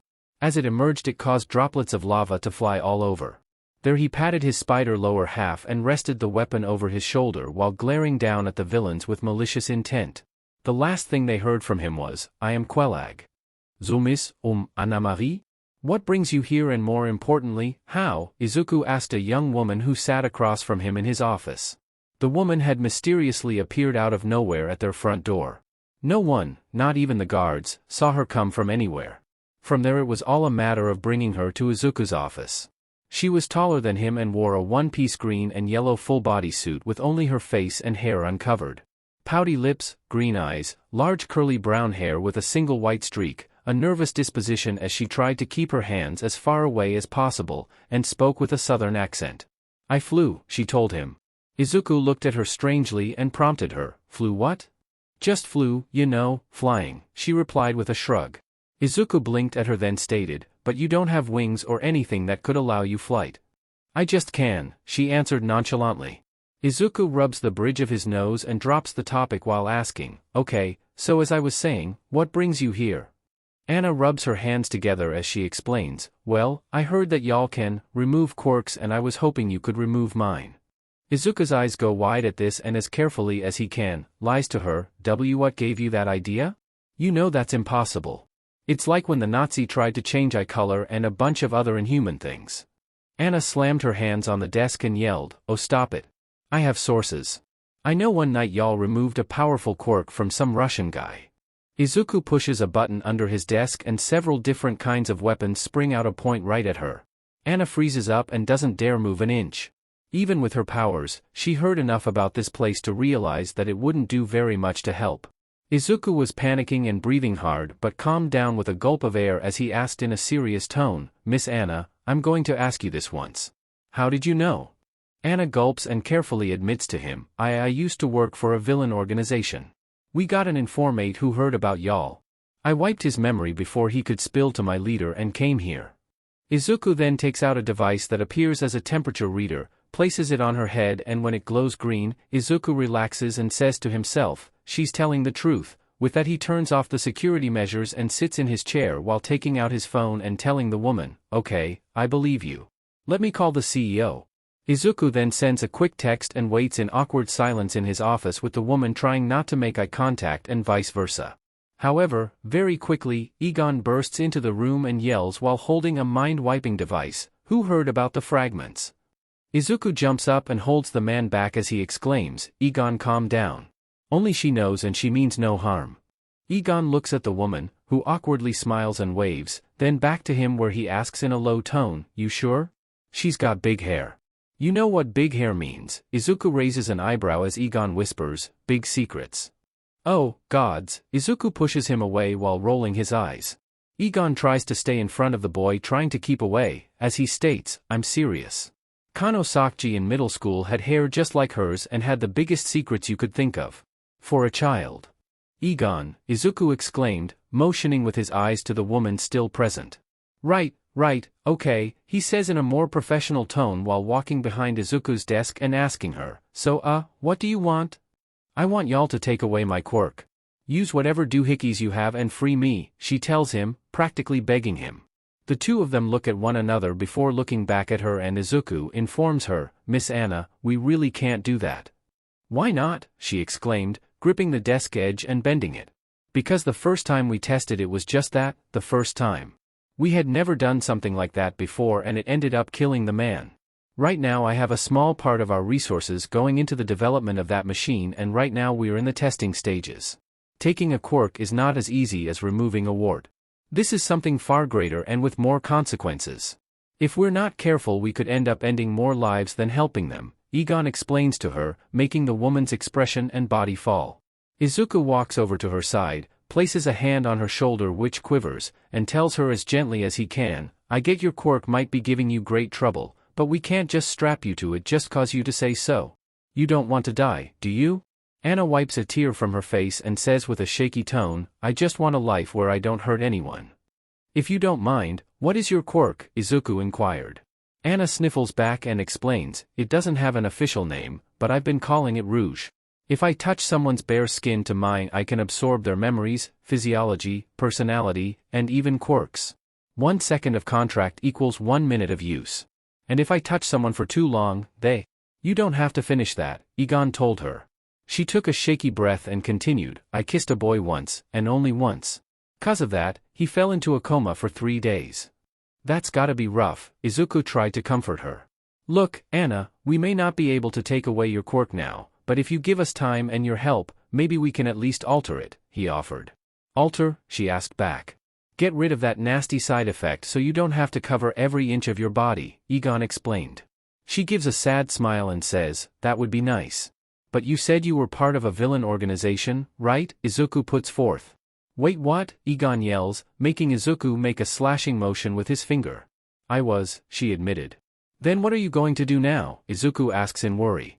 Anna thinks about it for a moment before saying, I thought about becoming a hero, but I have no idea where to even begin. Then how about becoming one of our bodyguards? Izuku offered her. Wait, really? She and Egon say in surprise, making both look at one another. Izuku nods and tells her, we could use your skills as a trained fighter and your quirk can make apprehending people or out-of-control experiments much easier. Anna smiles at the offer, then contemplates something before faltering for a moment and adding, did I forget to mention I have super strength, durability, healing, and flight? Izuku and Egon looked back and forth between one another before they both just shook their heads and Izuku huffed, I'm not even gonna ask how. Well, start with figuring out the ins and outs of your quirk before putting anything into practice regarding its altercation. Hope you got a place to sleep, Egon told her. Afraid not, she admits while looking at the ground. Then why not come stay with me till you get your place, Egon offers her. Looking up at him with a confused and grateful expression, really? Yeah. So long as you don't mind me, my cat, my dodo bird, my foster kid, and the ex-gangster I have living on and off with me, Egon listed nonchalantly. Anna placed her hands together before jumping from her seat and grabbing both men in a hug where she exclaimed in zeal, oh thank y'all. Thank y'all so much. The squeeze was well-meaning, but the strength behind it wasn't. Both men almost started to turn blue from lack of oxygen, but Anna realized this quickly and let them go to breathe. Then the office door slid open and walked Doctrine. Professor, Doctor, are you too busy? The old woman inquired of the two men, ignoring the new face in the room. No, Doctrine, we're just wrapping up here, Egon told her. At that moment, Pete, who was sleeping under Izuku's desk, got up from his nap, took one look at Doctrine, and began to wildly honk and squeak at the woman, attempting to attack her if not for Izuku holding the bird back. She nods, ignoring the bird, and takes out a clipboard while beginning to say, superb, I was hoping that dashed. But before she could finish that thought, the door slammed open again and Otto stood in the doorway while yelling, stop right there. Professor Cephalopod, Izuku and Egon said in unison. A Taken octopus, Anna questioned. What's wrong? Izuku inquired. Stepping into the room with the door closing behind him, he announced, we have an imposter amongst us. Cue Among Us theme music through the speakers. Who the hell is playing that? Egon comments. Anyway, how can you be so sure, and who is it? Izuku questions the invertebrate. It's someone in this very room, Otto tells them while putting the lockdown code on the keypad and slamming a tentacle on the floor. By that logic, it could be you, me, Pete, or this office plant, Egon proclaimed while looking at the potted plant on Izuku's desk, narrowing his eyes while hissing at it, I always knew I could never trust you, Pet Albert. You called my office plant Pet Albert? Izuku questions him with a concerned expression, still holding onto the angry Pete in his arms. Stay focused, Otto yelled as he came up to the desk and slammed down onto it. And I think I have an idea of who it is, he followed up calmly while walking around the room before walking behind a cabinet and appearing to disappear after he didn't come out on the other side. All the people looked around the room nervously for the vanishing cephalopod, until he suddenly reappeared from his camouflage, on the back of the shock Doctrine with his tentacles draped around her limbs. Hey, little mama, let me whisper in your ear, he said in a joking tone before binding her limbs up, wrapping around her neck, and even closing off her breathing ways. In one of his tentacles, he grasped the limb extension splinter, adding in the strangling as Doctrine tried and failed to grab a tentacle or wiggle free. A few moments after beginning his restraint and suffocation of the older woman, her eyes went from their normal color to a bright yellow, and immediately after her entire form changed until she was a blue-skinned woman in a white bodysuit with red hair and scales across her face and body. Everyone in the room gasped at the shapeshifter, but none more so than Anna, who proclaimed, Mama? Mama, the two scientists exclaimed back in surprise. Ah! You can fool everyone else in this facility, but you can't fool me. And there's more coming here, Otto exclaimed. Turning their attention back to the octopus, both scientists exclaimed, "We've been breached." Izuku shifted his attention back to the shapeshifter and took a closer look at her. He cross-referenced his knowledge and then told everyone, "I know her. She's one of the leaders of the Brotherhood of Mutants. Mystique." "Wait, did you call her Mama?" Egon asked Anna, remembering his previous shock, all while Pete, now free, began to attack her shoes. Anna nods as she backs away from the blue woman and explains, "I did. She raised me since I was a girl and brought me up to hate and commit crimes. But it was only recently I realized she had been using me." Egon swiveled his head to the bound woman and exclaimed, "Damn, you're a bitch." Mystique, who had gotten her panic under control, carefully began to shift around as if trying to find some sort of flaw in the creature's hold on her. Seeing this, Anna warned him, "Be careful, octopus. She can shapeshift." Seeing no way out, Mystique suddenly transformed into a huge masculine form with red skin and 4 arms. Using the secondary and unrestrained arms, she unbound her throat and breathing holes, allowing her to gasp for air. Once she could breathe again, she began to pull the octopus off of her suction cup after suction cup. Pete got frightened by the change and rushed back under the desk. "I could tell," Otto exclaimed as he desperately tried to hold on against the woman's massive strength increase. Once free from his grip, Mystique roared into his face before Cephalopod jokingly vexed her, "You know, just because you can shapeshift, doesn't mean you have to change your breath. Is what I'd say if I could smell." With one small burst of anger, she growled and glared at the octopus before throwing him hard enough against a wall to knock him unconscious, where he was quickly scooped up by Egon. From there, Mystique transformed back into her base form and turned her attention to Anna. Seemingly cowering from the unsuspecting woman, Anna asked, "How did you find me, Mama?" Mystique smiles a sickly sweet grin at her and then explains, "Oh sweetie, a mother knows best where her child is. You put a tracking device on her, didn't you?" Egon says in an exasperated tone, having no time or patience for vague explanations. Mystique shoots a glare at the tall man. Having her play on words killed off quickly, she shot back in an exasperated tone, "If you're going to kill my fun, why don't you just shoot me?" "Great idea," Izuku says as he pulls a gun from his dare and points it at her, only to have the weapon quickly kicked out of his hand by the woman, to which he grabs his sore wrist while hissing, "Crap," ignoring the 2 helpless scientists. Once again Mystique turned to the woman and cooed in a sweet voice, "Come back, darling. You know we miss you." Anna feverishly shook her head as she denied, "No. I won't. And I never will. You only brought me in because of my powers. You used me at every turn. And when I permanently acquired these new powers, you used me even more. You festered my hate until I thought it was right to hurt others who disagreed. No mother would do that, you're just a monster." Mystique's sweet and motherly demeanor quickly vanished and was replaced by a haunting foreboding sense of dread as she glared daggers at the young woman and yelled, "You ungrateful little brat." She looked ready to backhand Anna until Izuku, who had sneakily put his sore hand back into the same drawer he had gotten the gun, took out the spider web splinter and shot out a stream of it at the blue woman and anchored her right to the wall. Pete ran out again and jumped up onto the woman and began to peck wildly at her face. Only for Izuku to grab the bird, shoot off several more web attacks, and then yell, "Run." They all ran towards the door, where Egon punched in the emergency override and ran out of the now open door. As they ran out, they heard the door close and then shut tightly down behind them. They ran through the hallways for a good minute until they were far enough away to seem safe. During this run, Izuku noticed how Anna did run, but instead flew like a superhero in an old comic book. No wings or jet propulsion or wind manipulation or anything. Just jump into the air and soar, so Izuku made a mental note to find out about it later. "That won't hold her for long," Izuku stated breathlessly as they took a moment to catch their breath, dropping Pete as he ran off elsewhere. "I'm sure. But we're gonna have more problems real soon," Anna told them. "I'm guessing she didn't come alone," Egon sarcastically guessed it, only to hear an explosion from outside, to which he followed up by saying, "And from the sounds of it, that's exactly the case."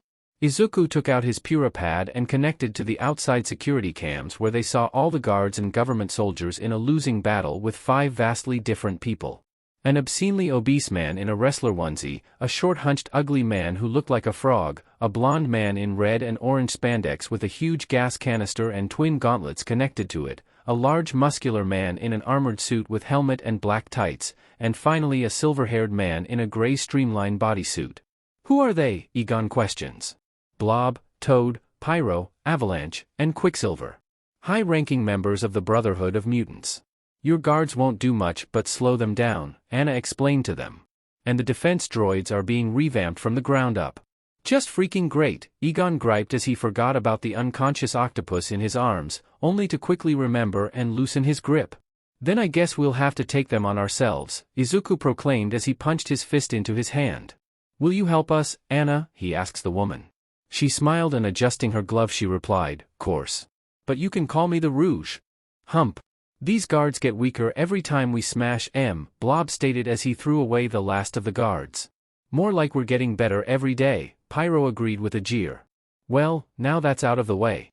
Looks like a straight shot to the lab, Quicksilver stated as he got into a runner's pose, pointed straight at the building that had been swarmed by several dozen heavily armed people. Yous remember what Mystique said? Yeah, Toad jokingly poked fun at Quicksilver.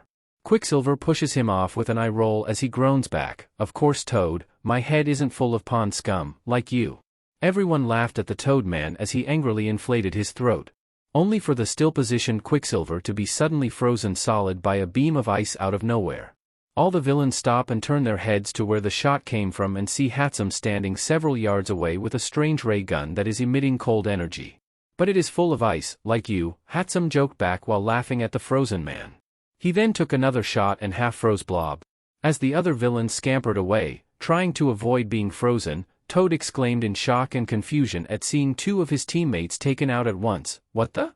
I made a freeze ray, Hatsum shouted to him as if thinking he was asking about his device. Seeing it was nothing but a single man, the villains got confident and began to surround him. So the scientists come out to play, Avalanche vexed him while tightening his fists. Hatsum nods happily before putting on his goggles and saying, we sure did. Now say freeze. Hatsum shot off another round of cold but this time the villains expertly dodged the attack. Pyro shot off a blast of intense fire as Hatsum met him halfway with an equally powerful cold. Blob broke free of his ice prison and began to charge at the man, only to be stopped by a fast figure hitting him square in the gut with a powerful punch. Due to his quirk, the Blob absorbed the brutal hit and stood tall, only getting a slight tickle from after effects. However, even with his quirk, the blow was hard enough to send him back a few inches. He smiled sinisterly at the low figure that tried to gut punch him and began to gloat. Ah! What was that? Were you trying to tickle me? Don't you know who I am? I'm the Blob, he exclaimed only to be shut up quickly as the man rose past his height with blank eyes and muscles that were bigger than his obese head. The person looming over him was none other than Rappa, and Blob knew who this person was from his days as an underground quirk fighter. He stood frozen with fear as Rappa raised his fist above his head, then with all his strength, brought it down on his own. What many people didn't know about Blob was that the top of his head was one of his most vulnerable weak points. So when Rappa hit him in that very spot, Blob's quirk didn't absorb any of it and he took the full brunt of the attack through his whole body.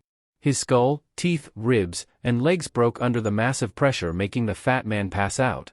And now you're on the floor, Rappa attempted to joke, laughing at himself before turning to Hatsum and asking like an excited child, hey Hatsum, did I do it right?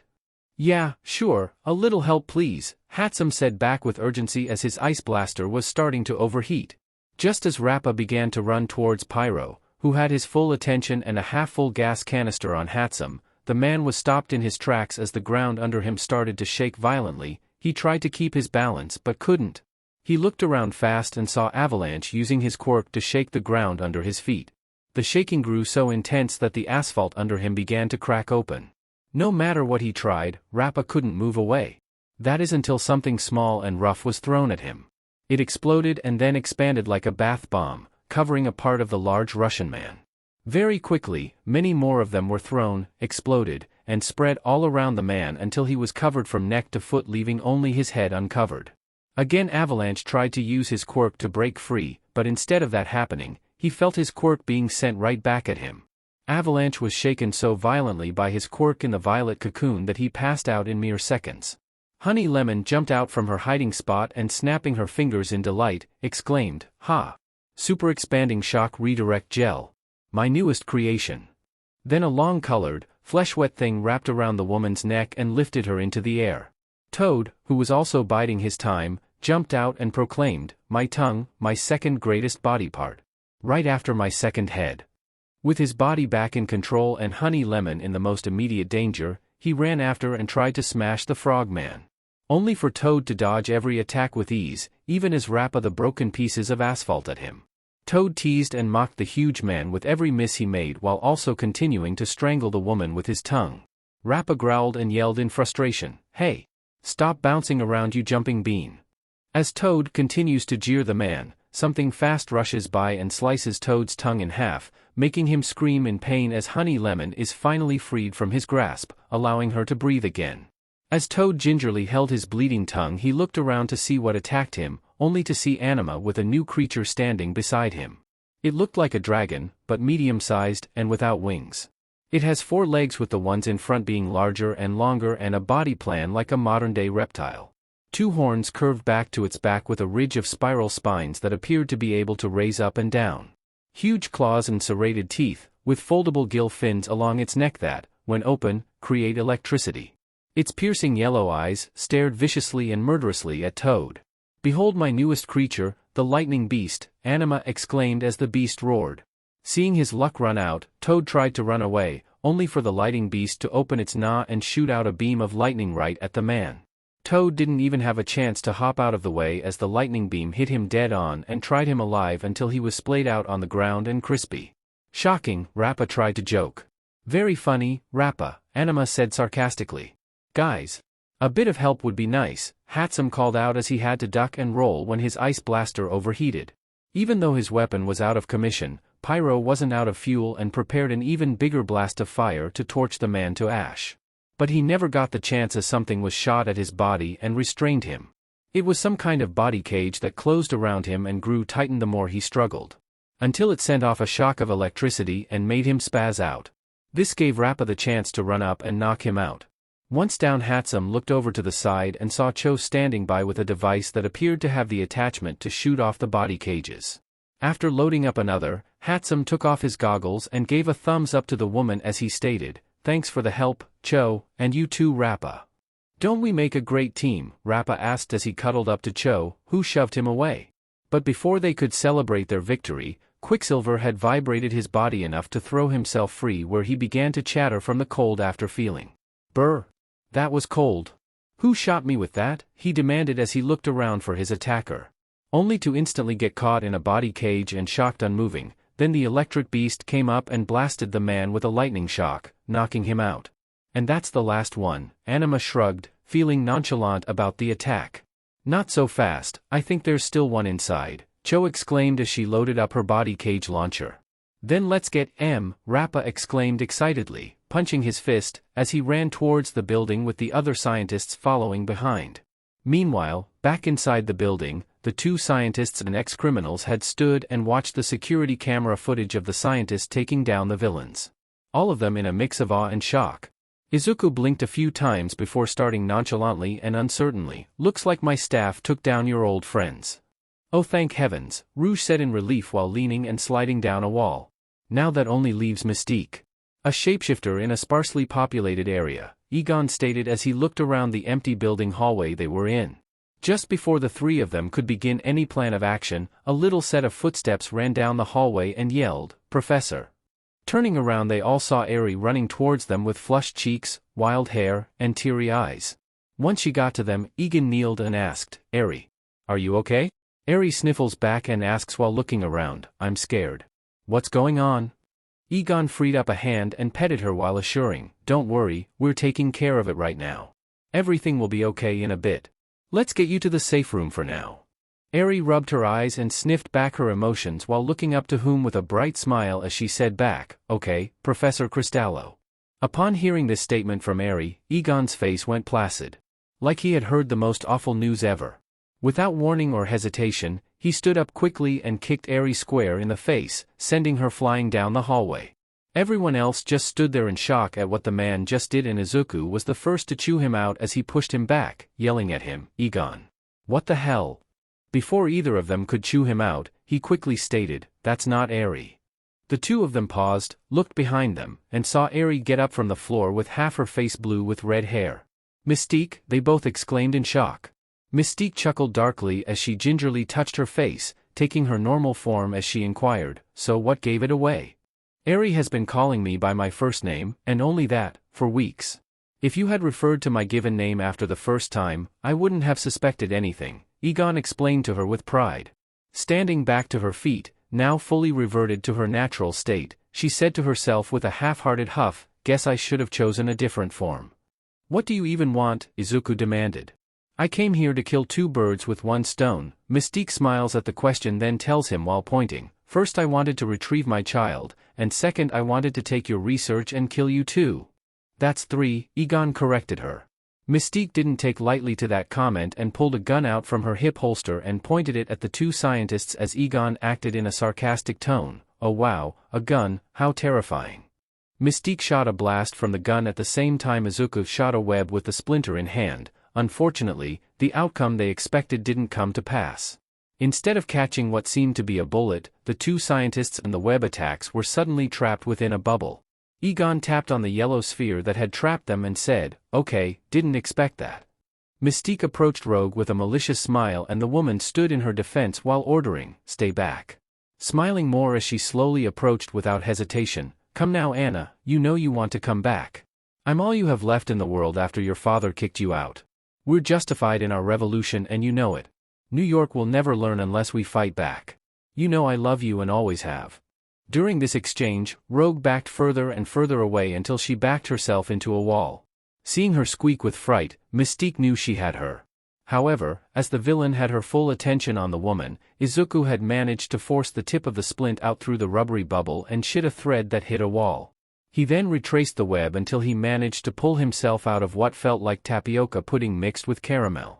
Once free he eats no time in grabbing the emergency crowbar and running behind Mystique before whacking her on the head, dropping her to the floor.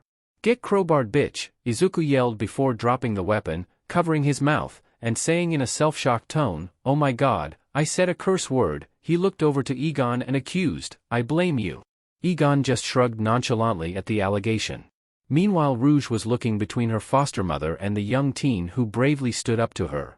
After a bit, she finally came to the realization and said in disbelief, you, save me. Izuku offered his hand while smiling at the woman and said, of course Anna. I said I'd help you and I meant it. Before their tender moment could continue, Mystique, who hadn't been knocked completely out, swung her legs, kicking Izuku's out from under him and making him fall. She then took her gun and shot it at Rouge, causing her to become trapped in the same bubble as Egon. Before Izuku could get up, Mystique slammed her foot against his neck and began to apply pressure, making the teen choke for air as he grabbed at her leg, attempting to push it away. Seeing this, Rouge beat on the bubble and begged, stop it, mama. Stop it. Don't hurt him. I'll come back, I promise. Mystique laughs callously before promising, oh don't worry sweetie, I'm not gonna hurt him. I'm going to kill him, all before putting more pressure on his throat. Mystique, if you go through with this, the only way you're getting out of here is in a body bag. Egon screamed threateningly at the woman with murder in his eyes as he was managing to pull himself free from the bubble with the help of Otto, who was awake again. Only for her to smile and apply more pressure, causing the boy to suddenly stop his struggle and begin to black out.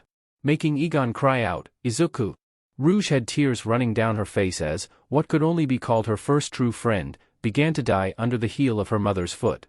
Finally finding her resolve she screamed, and oh! Using her strength, speed, and power of flight, she rocketed straight out of the bubble like it was paper.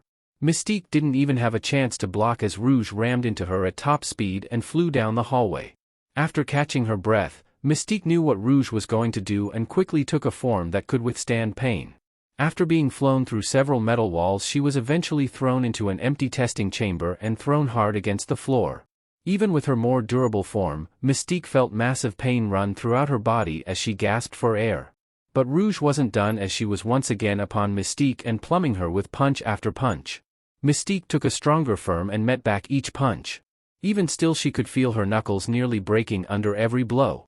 So she changed tactics and took a different form. This time it had a sonic scream quirk and Rouge was thrown off Mystique.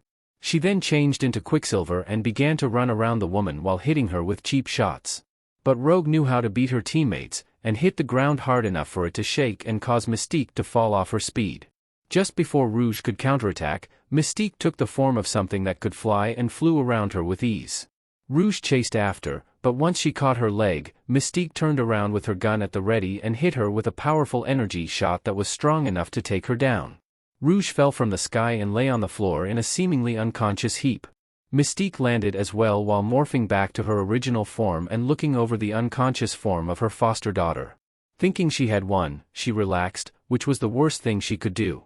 Rouge shot her head up, glaring daggers at the woman as she fumbled to get the gun ready in her surprise. But Rogue was far quicker and in one fell swoop ripped off one glove with her teeth while grabbing and crushing the gun in the other. Using the exposed hand she grabbed Mystique's face and the two began to scream over the absorption. It was only 5 seconds, but Mystique finally fell to the floor fully unconscious this time while Rouge fell to her butt. A few moments later Izuku ran into the chamber and called out, "Anna, are you okay?" Rouge rubbed her head and answered, "I'm fine. Absorbing someone always has a drawback if I'm not prepared." "Is everything oh wow?" Izuku said in surprise as he saw the unconscious Mystique lying on the ground. A few moments later, Egon poked his head through the hole and looked up at the aftermath of the battle. He blinked a few times and then stated, "I guess everything is taken care of here." Drawn to all the attention and noises, the testing chamber was quickly filled with worried employees who all looked around at the sight inside. Many questions were thrown around but one stuck out in the rest. "Who's she?" Melissa asked as she pointed to Rouge. Izuku cleared his voice as he helped the woman to her feet and stated, "Everyone, meet Rouge, NIP's newest bodyguard." Later, once the villains were detained and info was taken during the attack, the entirety of NIP was seated around a large table in the last meeting room they had left. The one who looked most worried at this meeting was the two owners Izuku and Egon. Izuku was the one to start as he took a deep breath before saying, "Okay people. You all know we got very lucky the first 2 times we were attacked. But our luck has finally run out." Cluck scoffs at the statement, rolling her eyes as she proclaims, "What are you talking about? That attack was pathetic. Even easier than the Yakuza. All of them were arrested and no one got away. How did our luck run out? Mystique was in here for far longer than we expected. She was able to download and send off several megabytes of data from our research systems alongside over a dozen empty splinters," Egon informs her. "Oh," was all she could reply, feeling silly. "Wait. She didn't get dash," Melissa began to panic. Izuku waved her down and assured her, No. She didn't get her hands on any of the Singularity souls. I don't even think she found them." A sigh of relief went around the room at that news, except for Rouge who asked, "Singularity who now?" "I'll explain later," Izuku told her. "As of right now, we have no way of gaining back our stolen possession. We're stretched thin as is and the new facility is only about 90% complete," Egon continues to tell them, making everyone tense up at some of their possessions being unable to retrieve. "So what now?" Chopper inquired. Izuku takes a steady sigh before rubbing his eyes and telling them, "No doubt we are going to start seeing machines and experiments like ours circulating. Our best chance at this time is to aid in attempting to mitigate the damage or stop them." He looks around the room at the many men and women before telling them in a serious tone, "I hope you're ready, 'cause a storm is approaching." And that's it for today. I hope you enjoyed. If you did, please like, subscribe, share the video and support the original writer. See you in the next video?